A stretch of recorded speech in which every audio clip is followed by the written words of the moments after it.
ኢና ሊላሂ ወኢና ኢላሂ ራጂዑን። እንግዲህ እህታችን እንዳያችኋት ህይወቷ አልፏል ማለት ነው።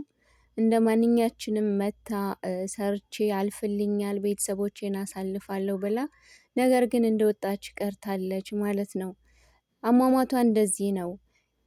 ስራ የሄደችበት የመዳሟ ልጅ ይደፍራታል። ከመድፈርም አልፎ ደግሞ በአሰቃቂ ሁኔታ ህይወቷ እንዲያልፍ ያደርጋል ማለት ነው። እህታችንን የምታውቋት ካላችሁ እንግዲህ ህይወቷ አልፏል። በጣም ታሳዝናለች። እባካችሁ ውድ እህቶቼ ስራ ጠፋ፣ ስራ የለም እያላችሁ በማታውቁት ደላላ፣ በማታውቁት ሰው ስራ አትሄዱ። በቃ በማታውቁት ሰው፣ በማታውቁት ደላላ ስራ አትሄዱ እባካችሁን። እህታችን እንግዲህ ስራ ስለጠፋ በማይታወቅ ደላላ ሄዳ ነው እንደዚህ ህይወቷ የተቀጸፈው ማለት ነው። ህይወቷን ባጭር ነው ያስቀረው። አላህ ወጥቶ ከመቅረት ይጠብቀን። ከእንደዚህ አይነት መጥፎ ነገር አላህ ይጠብቀን። ከባድ ነው። ቤተሰብ ልጄ ሰርታ ትመጣለች፣ ለኔ ታሳልፍልኛለች ብለው እያለ የኛ ህይወት ግን ባጭር ነው እንደዚህ የሚቀጠፈው። መታመሙ፣ ማበዱ፣ መደብደቡ፣ ደሞዝ መከልከላችን ሳያንስ ደግሞ በአሰቃቂ ሁኔታ መገደላችን በጣም ነው የሚያመው። በጣም ያማል፣ በጣም ይዘገንናል። እባካችሁ ውድ እህቶቼ በቃ ስራ ከሌለ፣ ስራ ከጠፋ፣ ስራ እስከሚገኝ ድረስ አድባችሁ ቤታችሁ ቁጭ በሉ፣ ዱዓ አድርጉ። እስኪ ብዙ እህቶች እያያችሁ ነው፣ ታፍነው የሚደርስላቸው ያጡ ስንት እህቶች አሉ። እና እባካችሁ ውድ እህቶቼ ራሳችንን ልንጠብቅ ይገባናል።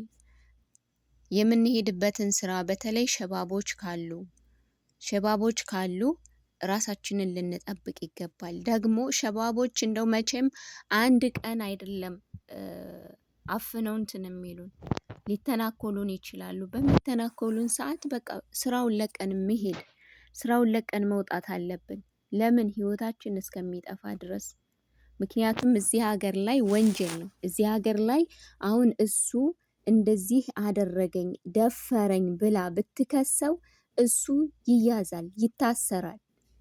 ስለዚህም ያ ነገር እንዳይወጣበት እሷን መግደል ነው ያለበት። ከዚህ ቀደም አንዲት እህታችን እዚሁ ሳውዲ እየሰራች ኮንትራት ነው የመጣችው። እዚሁ እየሰራች እያለች ምን ተደረገች መሰላችሁ? የምትሰራው እናት ቤት ነው። ሁልጊዜ ግን እናት ቤት ይሰበሰባሉ። እናት ቤት አንድ የመጨረሻ ልጅ አለ። ያ ልጅ ምን አደረገ መሰላችሁ?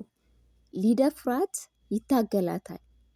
እሷም አትደፍረኝም በማለት እሷ ጋር በመታገል አጠገቧ ቢላዋ ታገኛለች። በዛ በቢላዋ እወገዋለሁ ስትል እጁን ወግተዋለች። በቢላዋ ማለት ነው። እጁን ስትወጋው እየጮኸ ሄደ። ምንድን ነው የተፈጠረው ሲባል እንደዚህ አደረገችኝ አለ። ከዛ እሷ ደግሞ እውነቱን ተናገረች።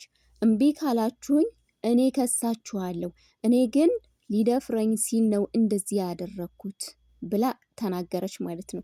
ከዛ ካሜራ መከፈት አለበት ተብሎ ካሜራ ተከፍቶ ወደ እሷ ክፍል እንዴት እንደሄደ መቼ ሰዓት እንደሄደ በካሜራ ቼክ ሲደረግ ጥፋተኛው ማን ነው? እሱ ነው።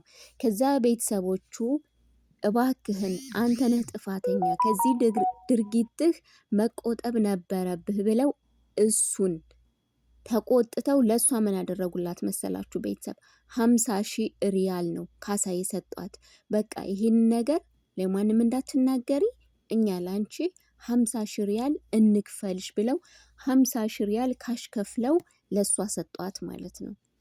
ከዛ አልሰራም፣ 50,000 ሪያል ብትሰጡኝም ህይወቴን እፈልገዋለሁ፣ እኔ የመጣሁት ሰርቼ ብር ላገኝ እንጂ የእናንተ ልጅ መጫወቻ ሊሆን አይደለም፣ ከፈለጋችሁ አገር ያሳፍሩኝ ብላ ስትልባቸው አንስተው ለወንድሙ፣ ለሱ ወንድም ማለት ነው፣ ለወንድሙ እንደገና ወደ እሱ ቤት አስተላለፏት፣ ወደ ወንድሙ ቤት ማለት ነው።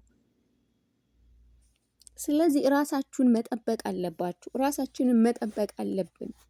የነሱ መጫወቻ መሆን የለብንም። የነሱ መጠቀሚያ መሆን የለብንም። እኛ እንደወጣን መቅረት የለብንም። ቤተሰብ አለን፣ ዘመድ አለን። የምንናፍቀው ቤተሰብ የሚናፍቀን ቤተሰብ እኛ መቼ ቤተሰቦቻችን ጋር ሄደን በተገናኘን እያልን እነሱም ልጃችን መቼ ነው የምትመጣው መቼ ነው የምናገኛት እያሉ በሰቀቀን እየተጠባበቅን እንደገና ደግሞ ይህ አይነት ነገር ሲከሰት አስባችሁታል? ያለው ስሜት አስባችሁታል? ምን ያክል ስሜት እንዳለው ምን ያክል እንደሚያም።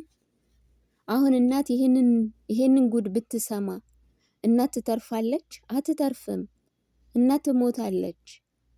እናት እንኳን የልጇን መሞት አይደለም በስደት ሀገር ላይ የልጇ ህመም በጣም ነው ልቧን የሚሰብረው።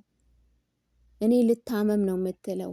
እንኳን መታመም አይደለም ለልጇ እንቅፋት እንዲመታው አትፈልግም። እባካችሁ እህቶች ራሳችሁን ጠብቁ። ሀታ የመዳም ልጅ ቢሆን ፊት አትስጡት። ለምንድን እንኳን ፊት ሰተናቸው አይደለም ፊት ሳይሰጡ ራሱ በጣም አስነዋሪ ነገር ነው እነሱ የሚያደርጉት። ከትላንት በፊት የሆነ ቪዲዮ ሰርቼ ነበር። የመዳም ልጅ ቀርቶ አይደለም እንግዲህ አይታችሁታል። አዛውንት ሰውዬ ትልቅ ሰውዬ ባባ የተባለ ሰውዬ ብር ይዞ ሰራተኛዋን በብር አታሎ ሊደፍራት ይሞክራል። በብር አታሎ እነሱ አእምሯቸው ላይ ያለው ምንድን ነው? ሰራተኛን በብር አታሎ መድፈር ወይ የነሱ ስሜት መጠቀሚያ መሆን ብቻ ነው እነሱ የሚያስቡት። ምክንያቱም እኛ እንደነሱ ጨምላቃዎች ስለምንመስላቸው ማለት ነው። እኛ ኢትዮጵያዎች ደግሞ እንደዚህ አይነት ልክስክስ ነገር አይነካካንም። ወይም ደግሞ እነዚህ ፊሊፒኖች፣ ኢንዶኔሲያዎች እነዚህ ወደ ውጭ ሀገር ያሉ ወደ ነጭ ሀገር ያሉ በእንደዚህ አይነት ነገር የታወቁ ናቸው። ለምን እኛ ኢትዮጵያዎች በዚህ አይነት ነገር አንታወቅም? ብዙ እህቶች በእንደዚህ አይነት ነገር ሊጠቁ ሲሉ እንደውም እየገደሉ እስር ቤት ገብተው የሚገደሉ እህቶች አሉ። እንዲሁም የሆነ አደጋ የሚያደርሱ እህቶች አሉ። ራሳችንን አንደፈርም፣ ራሳችንን አናስነካም የሚሉ ማለት ነው። እና እባካችሁ በማይታወቅ ሚሽዋር አትሄዱ። በማይታወቅ ደላላ ስራ ብላችሁ አትሄዱ። በማይታወቅ ስራ እያላችሁ እየሄዳችሁ ለህይወታችሁ አደጋ አትፍጠሩ። ህይወታችሁን እያጣችሁ ነው። በሽተኛ እየሆናችሁ ነው። ድካም ብቻ እያተረፋችሁ ነው። ኧረ እባካችሁ እህቶች እስከ መቼ ድረስ? መቼ ነው ግን የኛ ድካም የኛ ለቅሶ በቃ መቼ ነው የሚያልፍልን? ሁልጊዜ ተደፈረች፣ ሁልጊዜ ተደበደበች፣ ሁልጊዜ እንደዚህ ሆነች፣ ሁልጊዜ እስከ መቼ? እባካችሁ ውድ እህቶች ራሳችሁን ጠብቁ።